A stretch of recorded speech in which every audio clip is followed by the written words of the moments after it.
It's all me. I have standards. God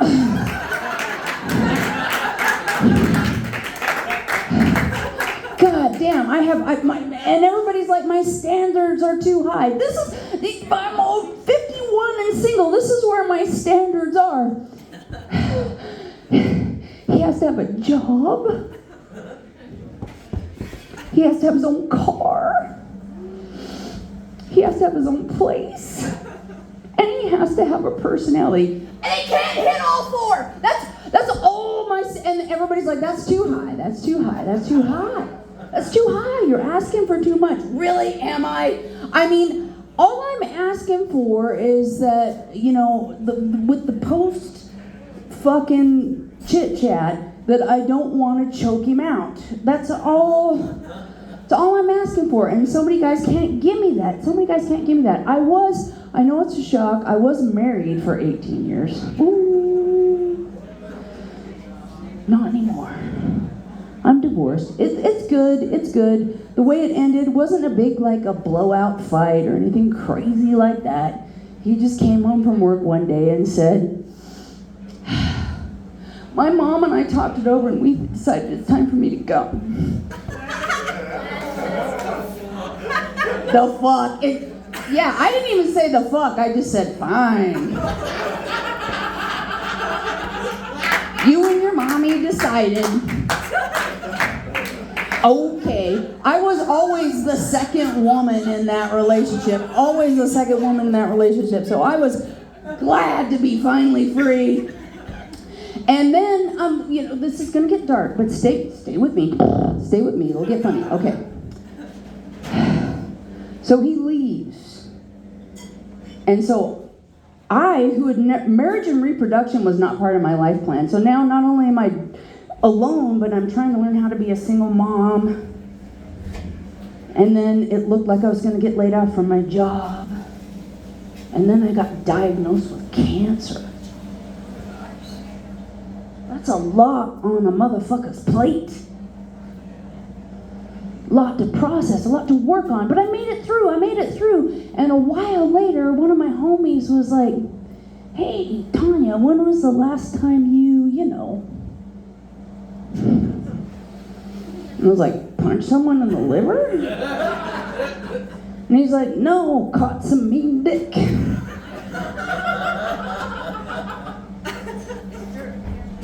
I didn't want to tell him the truth. I just looked at him and said, 2. He was like, days, weeks, months, years. Oh, for the love of God, it's been 2 years. This is good pussy going to waste. We must do something right now. This is an emergency. I said, I don't know about that. He's like, yes, it is. You need to get that rebound dick as soon as possible. It's like, no, I don't. Yes, you do. And I work with some nice young men who are into older women, ready to punch that MILF ticket.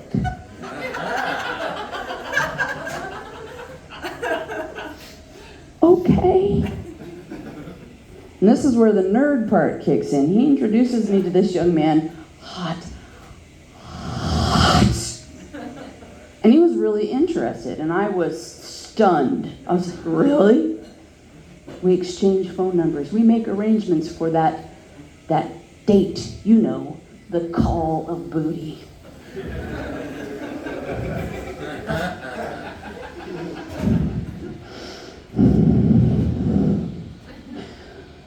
To say I was nervous would be an understatement. I was so full of anxiety. I had anxiety diarrhea for 48 hours leading up. I was like, I should just stop eating. And then it's the day of, it's like getting ready. It's like, okay, I'm dedicated. I'm playing the Rocky soundtrack. Gonna fly now. Yes, I'm gonna do this. Let's go, champ. And I took my bath. I cleaned up real good. And I have really dry skin. I have to lubricate aggressively, or else I get ashy. But I remembered the agenda is to get fucked. Vaseline intensive care does not taste good. So I go to the kitchen. Sesame oil, that's expensive. I don't put that all over. Butter flavored Crisco, a little spicy for a first time. Coconut oil, there we go, coconut oil. I blew up with coconut oil. And I sit on the couch and I wait. And he finally knocked on the door, and I wish I would have said something smooth like, come here often. Are you looking for me? No, I'm pretty sure I went, hi. Come on in.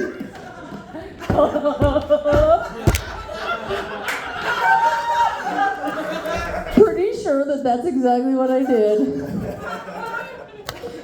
And somehow he didn't run away and leave, which is still, so, and I mean, 18 years, I didn't know how to close a deal anymore. We're sitting on the couch, we're chatting. I'm like, and I don't know what I did, and I don't know what I said, and I don't know what happened. But you know, like when you're a kid and you're playing with magnets and they repel each other, and all of a sudden you flip around. That was us. The next thing I know, we're just making out like really hard, like he was trying to eat the back of my neck through my face. And we're on the floor and we're rolling around, and I was like, fuck yeah! I remembered this was fun! It's not always a passive-aggressive war over who's the boss in the house. I was like, fuck yeah! So I grabbed him by the belt and I started towing him towards my bedroom like something I found broke down by the road. Let's go! But then the stark reality hit me. 18 years. The only people that had seen me naked was my husband and my doctor. And this guy is rocket hot.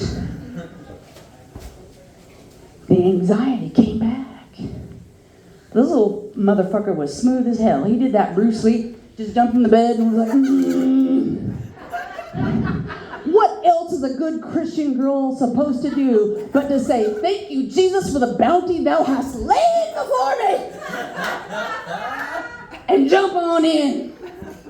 And God bless it, that's exactly what I did. Oh, it was so good. It was so glorious. I was having a great time. I was having a lovely time. And then I noticed this breathing in my ear that previous life experience had taught me meant that the proceedings were about to end. And I have to tell you the truth, I wasn't aware that they had fully started yet. But I knew I was very excited. And then I remembered, he's only 25. He'll reset quick. It's fine. It's fine. Roll with it. But then it got more strenuous and more alarming. So I rolled my eyeballs out the back of my head and opened my eyelids and looked at him, and he looked real bad. I mean, like real bad. And then he said the worst thing I've ever heard in bed. Now, to give you some context, I have heard in bed, you look just like my sister. And I've never done this with a woman for free before. What he said to me was, there's an EpiPen in my glove box. This is a bona fide medical emergency. Holy fuck. So I jump out of the bed, where's his pants, I crack them like a whip. Keys, wallet, change, keys. Grab a robe, throw it on, run out the door, unlock it. Realize that although I put on the robe, I didn't tie it. I'm just praying to God the neighbors aren't looking out the window. Pop that glove box, I find that bright orange EpiPen, I run back in the house. Flip him over on his side, hit him in the thigh. I know I have 5 seconds before I need to call an ambulance. So I'm like, 1 Mississippi, beautiful man, please don't die. 2 Mississippi, this is gonna look really fucking bad. 3 Mississippi, I might go to jail. And then he starts breathing. I was like, what the fuck? And he's like, what the fuck? what in the hell? And he's like, I have no idea. The only thing I'm not allergic to is coconut.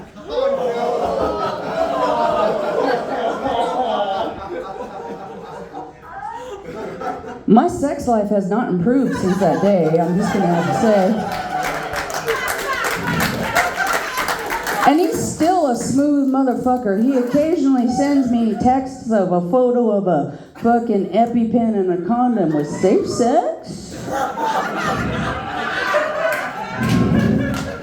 No, I think I'm going to have to pass. So,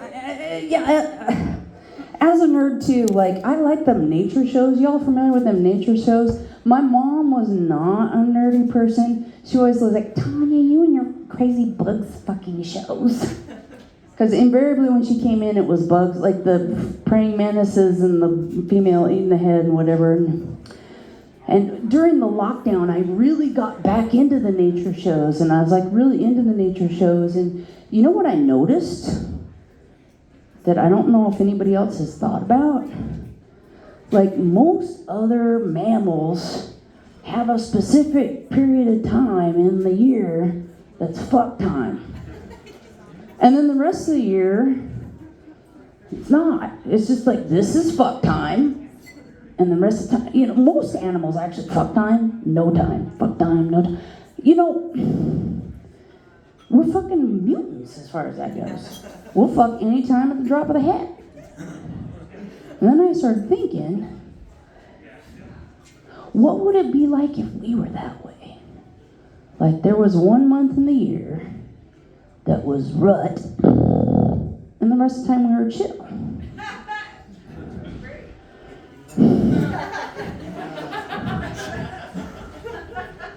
I can just see it now, like the news broadcast. 10 more days until fuck time. 10 more days till fuck time. If you don't want to participate, make sure you stock up, stay inside, lock the door. All businesses will be closed. And when fuck time started, you would just see dudes just red-eyed and sweaty, naked with boners running down the street.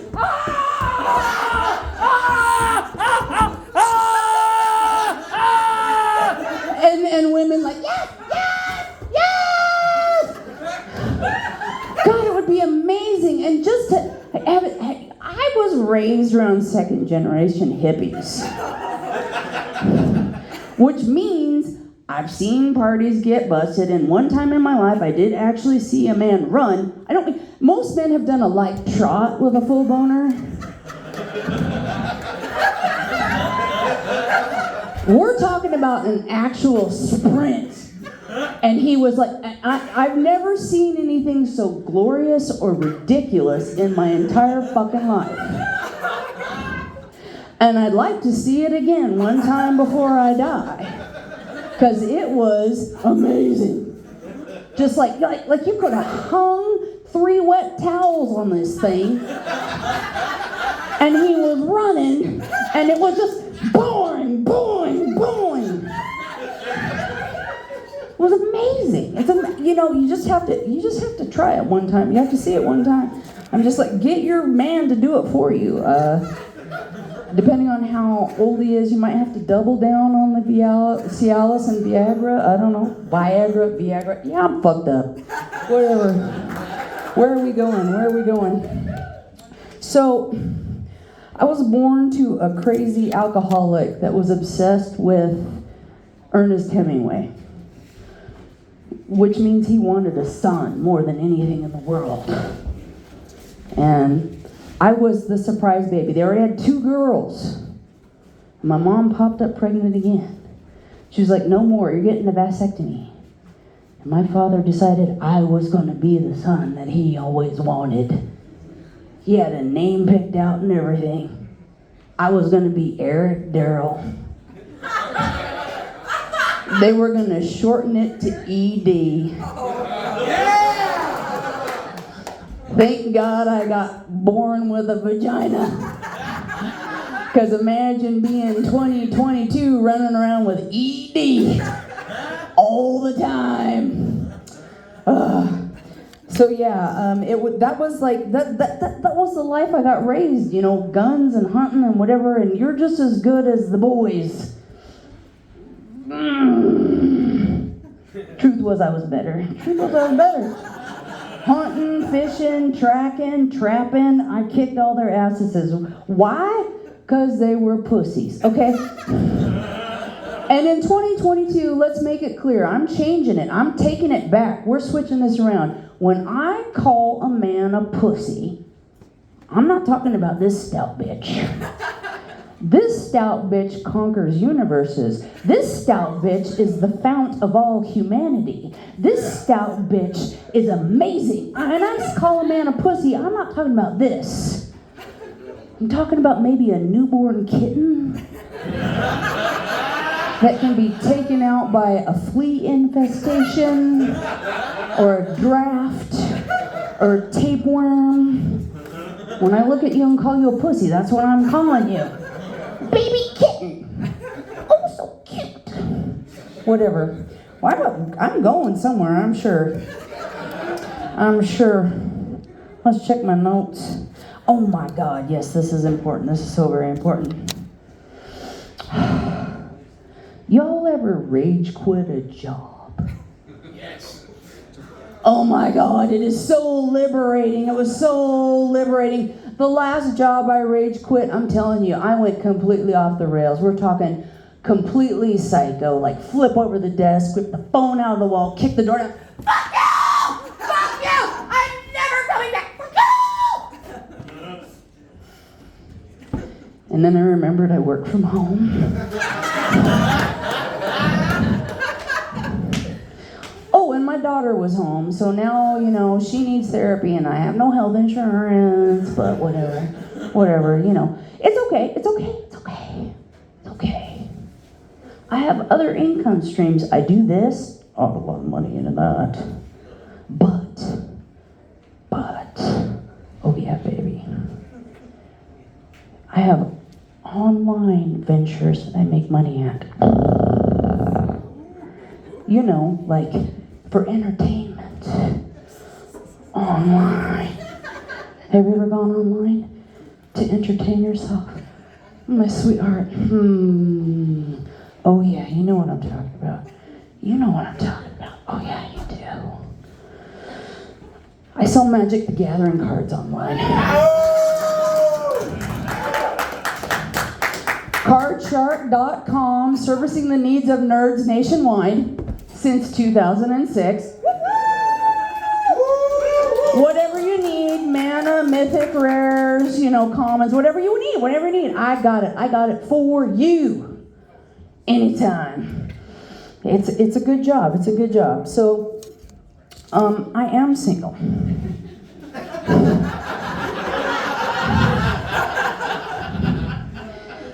And I have these sweet, lovely friends that mean well, that are always trying to set me up on dates.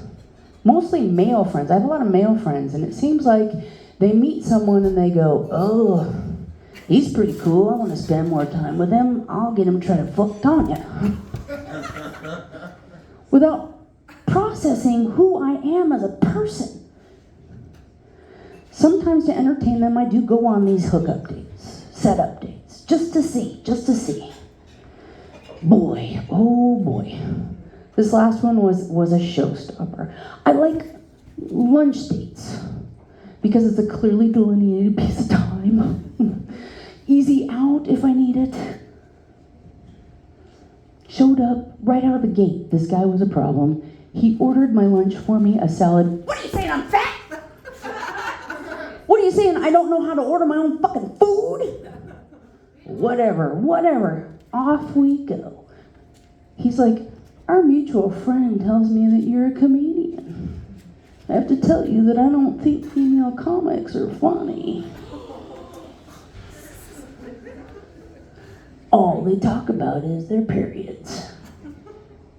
I'm a big fan of comedy, and I'm a big fan of female comedians. I've watched a lot of comedy. Sometimes it comes up, but I've never seen the 2-hour Metro special. So I did not know what the fuck he was talking about. At all. But I'm a human just like everyone else. We've all had that experience where you're driving down the highway, you see that big wreck, huge wreck. You don't want to see blood and guts, but if it's there, you don't want to miss it. Motherfucker did not disappoint. He did not disappoint. He told me he was funny and proceeded to tell me some of the most racist and sexist jokes I've ever heard in my life, which is saying something. I grew up in a trailer park in Garden City in the 70s. He took my stunned silence for acceptance and suggested we go back to his place for a nooner. Youngins, a nooner, that's a middle of the day hookup, but it's an old term that you probably haven't heard. I had no choice but to look him in the eye and say, "Oh, sweetheart, I think I just started my period." My name is Tanya Cope, and my friends have shortened that to Taco. You have a good night, friends.